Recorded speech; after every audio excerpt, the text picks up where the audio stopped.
السلام علیکم ناظرین، ایک نئی اور دلچسپ کہانی کے ساتھ سچی کہانیاں پر خوش آمدید۔ ہر لڑکی کی طرح میں بھی کئی حسین سپنے آنکھوں میں سجائے اپنے ماں باپ کے گھر سے رخصت ہو رہی تھی۔ میرے ماں باپ نے مجھے بہت لاڈ پیار سے پالا تھا۔ اتنی غربت اور تنگ دستی کے باوجود انہوں نے میری ہر بات ماننے کی کوشش کی اور مجھے کبھی اس بات کا احساس نہیں ہونے دیا تھا کہ میں ان کی سگی اولاد نہیں ہوں۔ برسوں پہلے جب اولاد نہ ہونے کی وجہ سے میری پھپھو اور پھپھا جی نے ہر امید چھوڑ دی تھی تو میرے ابا سے اپنی بہن کی حالت دیکھی نہیں جاتی تھی، اس لیے اماں سے مشورہ کر کے جب میں 2 سال کی تھی تو مجھے میری پھپھو کی جھولی میں ڈال دیا۔ اس طرح میں ایک ماں کی گود سے دوسری ماں کی گود میں آ چکی تھی۔ مجھے کسی اور کے حوالے کرتے ہوئے اماں کو کئی خدشات لاحق تھے، لیکن آہستہ آہستہ پھپھو لوگوں کے میرے ساتھ رویے نے ان کے سارے خدشات دور کر دیے۔ میں اپنی پھپھو، جسے میں نے اماں کہنا شروع کر دیا تھا، ان کے پاس پلی بڑھی۔ بچپن سے جوانی تک انہوں نے مجھے اتنا پیار دیا کہ جب یہ سچائی پتہ چلی کہ میری اصل ماں نہیں ہے تو میں نے پھر بھی ان کے ساتھ رہنے کی ہی ضد کی۔ تب سے آج تک انہوں نے مجھے سر آنکھوں پر بٹھا کر رکھا تھا۔ جتنا ان کو مجھے بڑا کرنے کا شوق تھا اتنا ہی میری دھوم دھام سے شادی کا، لیکن شادی کے بعد ہر لڑکی کو اپنا گھر تو چھوڑنا ہی پڑتا ہے۔ جب یہ بات ان کے ذہن میں آتی تو وہ کمزور پڑ جاتیں۔ وہ مجھے کسی صورت اپنی آنکھوں سے دور نہیں کرنا چاہتی تھیں۔ ہم ایک غریب گھرانے سے تعلق رکھتے تھے جہاں گزر بسر مشکل سے ہوتا تھا، لیکن اماں نے جب سے مجھے گود لیا تھا تب سے ہی کچھ پیسے جمع کر کے میرا جہیز لینا شروع کر دیا تھا، اس لیے اب شادی کے وقت تک کافی کچھ وہ جمع کر چکی تھیں۔ ابا کے جاننے والوں نے ایک اچھے گھر کا رشتہ دکھایا۔ میں خوبصورت تو تھی ہی، اس لیے ان لوگوں کو میں پسند آ گئی اور اس طرح پہلی بار میرا حسن میری غربت کے راستے میں آ گیا، ورنہ اکثر لوگ یہ سوچ کر منع کر دیتے تھے کہ جہیز میں کچھ دے تو سکیں گے نہیں۔ ایسی باتوں سے اماں بہت رنجیدہ ہو جاتی تھیں، لیکن اب ان کی دعا پوری ہو گئی تھی۔ ایک اچھے گھر سے رشتہ ہو گیا تھا اور جھٹ منگنی پٹ بیاہ والا سین تھا۔ آج جب میں ان کے گلے لگ کر رخصت ہو رہی تھی تو تب مجھے احساس ہوا کہ کتنا مشکل ہوتا ہے کسی سے بچھڑنا۔ پہلے سگے ماں باپ سے دور ہوئی، اب جن کو ماں باپ مانا ان سے بھی دور ہو کر نئے رشتے بنانے جا رہی ہوں۔ میرے ذہن میں بار بار یہ سوال چل رہا تھا کہ آج تک ہر رشتے سے میں دور ہو گئی، آگے بننے والے رشتے کیا ساری زندگی میرے ہی رہیں گے؟ خیر، سب سوچوں کو دور کر کے میں اپنے گھر کی منزل کی طرف رواں دواں تھی۔ میں نے اپنے شوہر کو صرف تصویر میں ہی دیکھا تھا، اب گاڑی میں بیٹھے سامنے شیشے سے ان کا ذرا سا عکس نظر آ رہا تھا۔ کئی بار ہماری نظریں ٹکرائیں اور میں شرما کر منہ نیچے کر لیتی۔ بنا دیکھے اور بنا جانے پہچانے میں اب اس انسان کی محبت میں مبتلا ہوتی جا رہی تھی جس سے میرا ایک الگ تعلق قائم ہو گیا تھا۔ مجھے نئے گھر، نئے لوگوں کا خوف بھی تھا، کیونکہ میں کبھی لوگوں سے زیادہ نہیں ملی تھی۔ اماں مجھے ہمیشہ بہت سنبھال کر اور اپنی نظر کے سامنے ہی رکھتی تھیں۔ وہ کہتی تھیں کہ اس دور کے لوگ انسان کے روپ میں بھیڑیے ہوتے ہیں، اور میں ان کی بات پر ہنس دیتی تھی کہ انسان کیسے جانور ہو سکتا ہے، جانور کی تو 4 ٹانگیں ہوتی ہیں۔ لیکن تب ان کی باتوں پر ہنستے ہوئے میں اس بات سے لا علم تھی کہ آگے آنے والی زندگی میں یہی بات میری روح تک کو فنا کرنے والی تھی۔ میں اپنے سسرال پہنچ گئی تھی۔ سب نے میرا بہت اچھے سے ویلکم کیا۔ انجان لوگوں میں آنے کے بعد بھی مجھے بالکل بھی اجنبیت محسوس نہیں ہو رہی تھی۔ سب لوگ بہت اچھے تھے، میں جلد ہی ان میں گھل مل گئی تھی، اور اس بات کا سارا کریڈٹ عرفان یعنی میرے شوہر کو جاتا ہے، جنہوں نے پہلے ہی دن میرا ہر کام میں ساتھ دینے کا وعدہ کیا، اور کچھ ہی دنوں میں نے دیکھ لیا تھا کہ وہ واقعی وعدے کے پابند تھے۔ جس طرح مجھے سنبھالا تھا وہ کوئی آسان کام نہیں تھا۔ میں اکلوتی نازوں میں پلی لڑکی تھی، تھوڑا نخرہ بھی تھا اور ہچکچاہٹ بھی، جسے عرفان نے بنا تیور دکھائے برداشت کیا اور جلد ہی مجھے میرے سسرال کے رنگ میں ڈھال لیا تھا۔ میں شادی کے بعد بہت خوش تھی۔ عرفان لوگوں کی مختلف شہروں میں دکانیں تھیں جسے سب بھائی سنبھالتے تھے۔ شادی کے کچھ عرصے بعد ہمیں لاہور کے قریب ایک چھوٹے سے علاقے میں شفٹ ہونا تھا، کیونکہ عرفان کو جس جگہ کا کام سونپا گیا تھا وہ وہیں تھا۔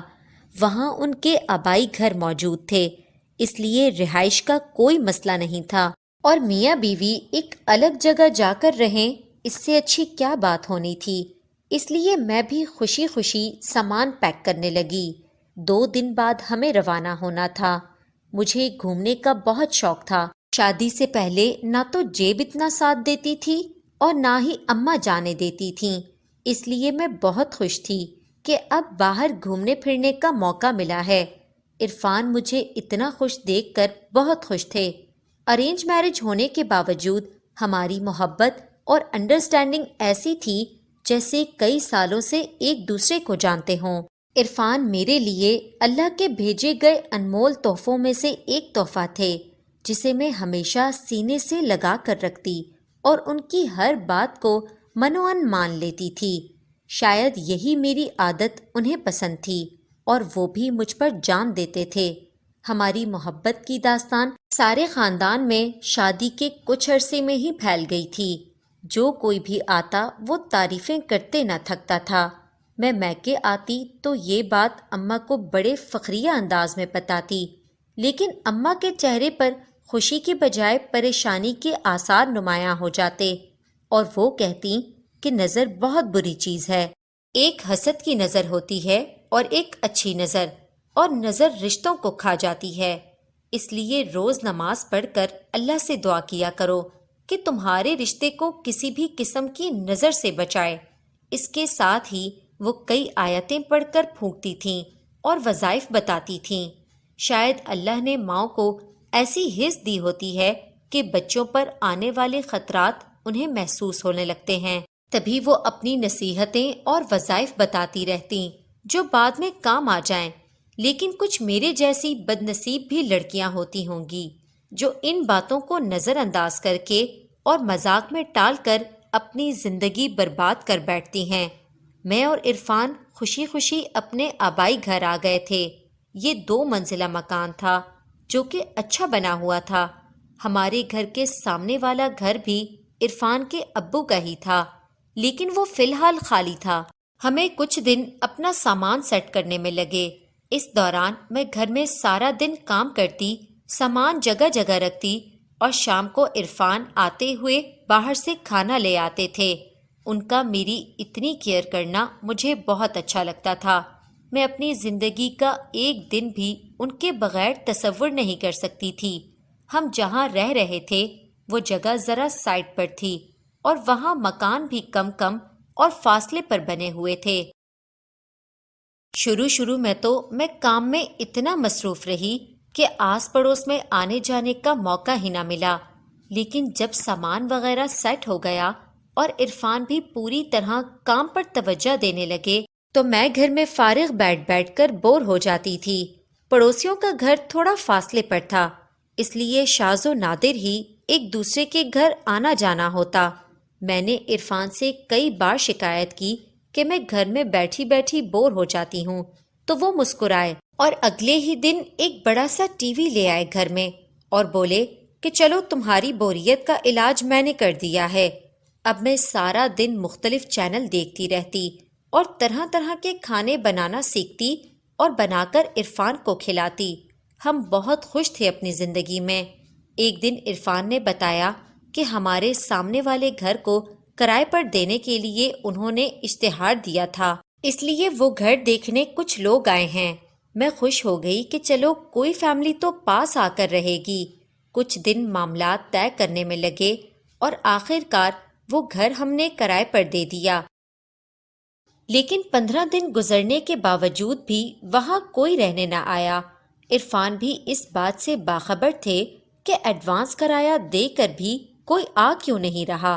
لیکن عرفان نے اس بات کو زیادہ اہمیت نہ دی۔ اگلے ہی دن اس گھر کے باہر بائک نظر آئی تو مجھے لگا کہ ہمارے پڑوسی آ گئے ہوں گے۔ میں اخلاق کی ماری بنا کنفرم کیے کھانا لے کر ان کے ہاں پہنچ گئی۔ کافی دیر دروازہ بجاتے رہنے کے باوجود جب کوئی نہ آیا تو میں واپس پلٹنے لگی۔ اسی وقت دروازہ کھلنے کی آواز آئی۔ دروازہ کھلتے ہی ایک دراز قد آدمی کھڑا ماتھے پر بل لیے مجھے دیکھ رہا تھا۔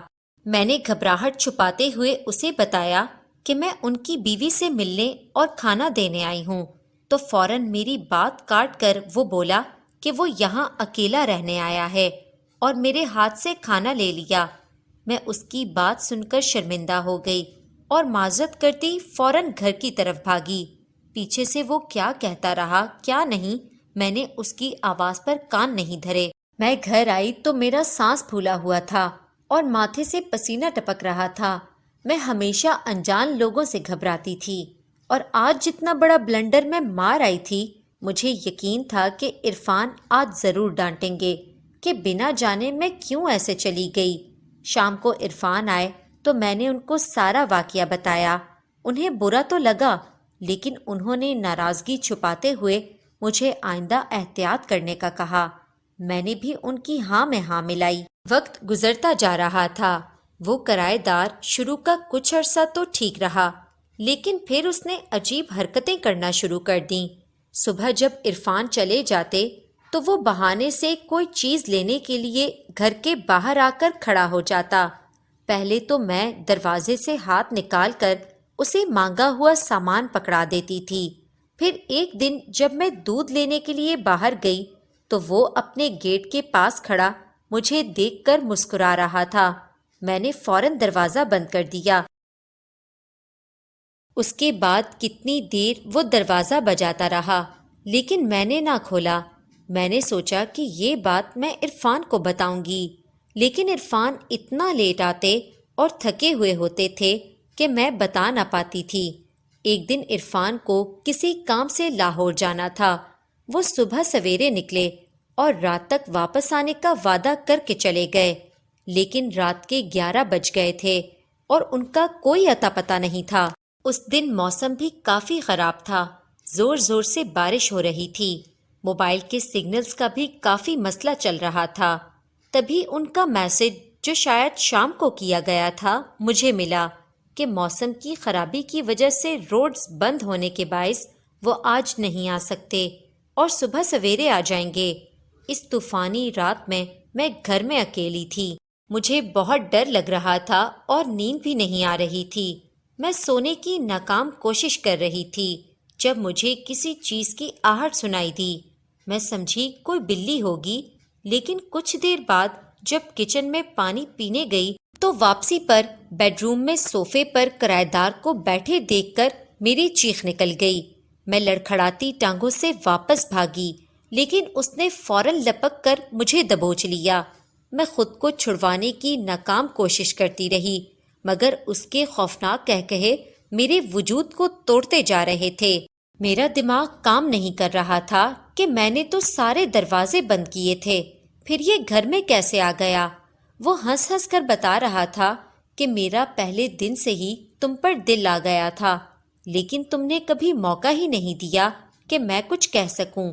اتنے دن میں تمہارے شوہر کی آنے جانے کی روٹین سے تو واقف ہی ہو گیا ہوں۔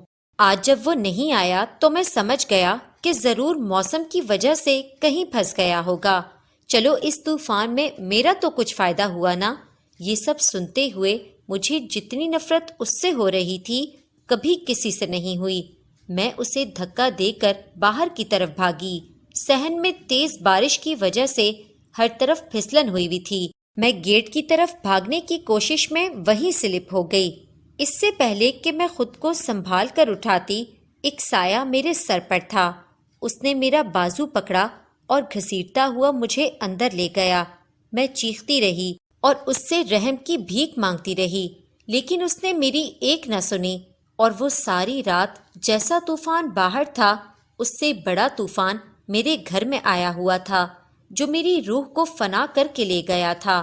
اس کے بعد وہ کب گیا، کب صبح ہوئی، مجھے کچھ پتہ نہ چلا۔ عرفان اگلے دن آ گئے۔ مجھے تیز بخار ہو گیا تھا۔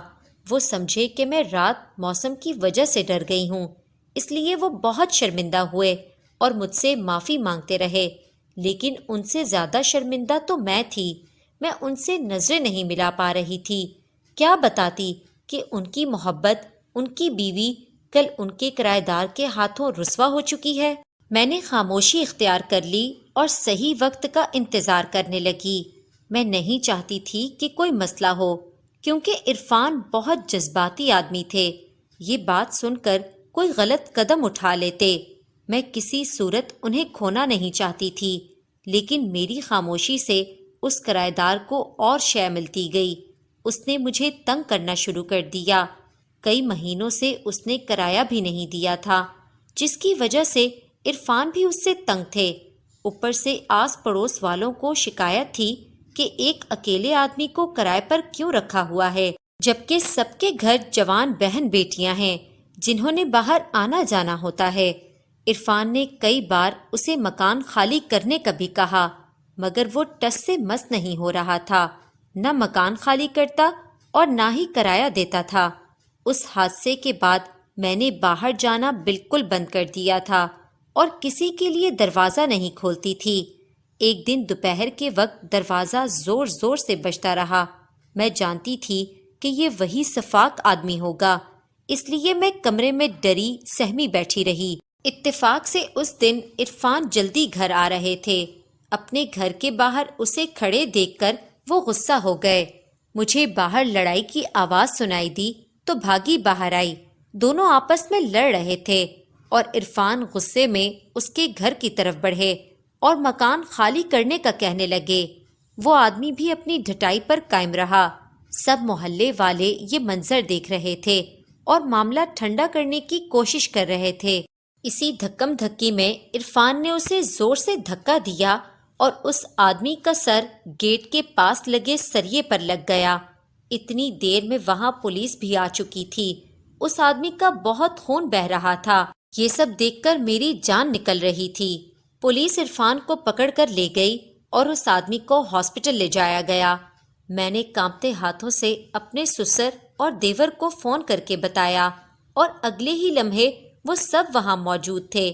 ایک اور طوفان جو ہمارا انتظار کر رہا تھا، اس کی بھی خبر آ گئی۔ وہ کرایہ دار جان سے ہاتھ دھو بیٹھا تھا۔ اس طرح عرفان کو جیل ہو گئی۔ چونکہ وہ حادثہ تھا، اس لیے کم سزا کے طور پر 10 سال کی سزا سنائی گئی۔ یہ سن کر میرے قدموں کے نیچے سے زمین نکل گئی۔ جس انسان کے بنا میں ایک دن نہیں گزار سکتی تھی، اس کے بنا 10 سال رہنا، یہ سوچ کر ہی میرے حواس جواب دے جاتے۔ میرے سسرال والوں نے کئی اپیلیں کیں، مگر سب بے سود۔ میں وقت کے ساتھ ساتھ بستر سے لگ کر رہ گئی تھی۔ میرے بال سفید اور چہرے پر حسن اور بشاشت کی جگہ جھائیوں اور جھریوں نے لے لی تھی۔ کئی بیماریوں نے مجھے آ گھیرا تھا۔ میں کئی دن خاموش بنا کچھ کھائے پیے پڑی رہتی۔ عرفان سے ملنے جانا بند کر دیا تھا۔ کوئی مجھے لے کر نہ جاتا، کیونکہ میری اسے دیکھ کر حالت اتنی خراب ہو جاتی تھی کہ تھانے والوں نے بھی مجھے لانے سے منع کر دیا تھا۔ کئی سال ایسے گزر گئے۔ کئی راتیں میں نے رو رو کر چیخ کر گزاری تھیں۔ آخر دوبارہ ملنے کا ٹائم آ ہی گیا، لیکن اتنے لمبے فاصلے کے بعد پھر سے اپنے محبوب، اپنے مجازی خدا کے دیدار کا وقت۔ لیکن اس کے سامنے آتے ہی میری زبان نے میرا ساتھ چھوڑ دیا، میرے بدن نے میرا ساتھ چھوڑ دیا۔ برسوں جس گھڑی کا انتظار کیا، آج وہ آئی، لیکن میں اسے بھاگ کر چھو نہیں پا رہی تھی۔ ایک لفظ زبان سے نکال نہیں پا رہی تھی۔ سب میری حالت سے پریشان تھے۔ مجھے ڈاکٹر کو دکھایا تو اس نے بتایا کہ اتنا عرصہ ڈپریشن کی وجہ سے میرے بدن کے کچھ اعضاء نے کام کرنا چھوڑ دیا ہے۔ اب ان کے ٹھیک ہونے کی بھی کوئی امید نہیں ہے۔ اس دن سے اب تک میں آدھے اپاہج بدن کا بوجھ لیے بیٹھی ہوں۔ میری زبان نے تو میرا ساتھ چھوڑ دیا ہے، لیکن میرے ہاتھوں نے پوری طرح کام کرنا بند نہیں کیا۔ آج اسی طرح اسی بوجھ کے ساتھ کانپتے ہاتھوں سے میں اپنی زندگی کی داستان لکھ رہی ہوں، تاکہ اسے پڑھ کر میری جیسی لاپرواہ لڑکیاں اپنے ماں باپ کی نصیحتوں کو مانیں اور ان کے اندر بیٹھے ڈر کو نظر انداز کرنے کے بجائے اپنے اوپر آنے والی بلاؤں سے پناہ کی دعا مانگیں تاکہ ان کا حال بھی میرے جیسا نہ ہو۔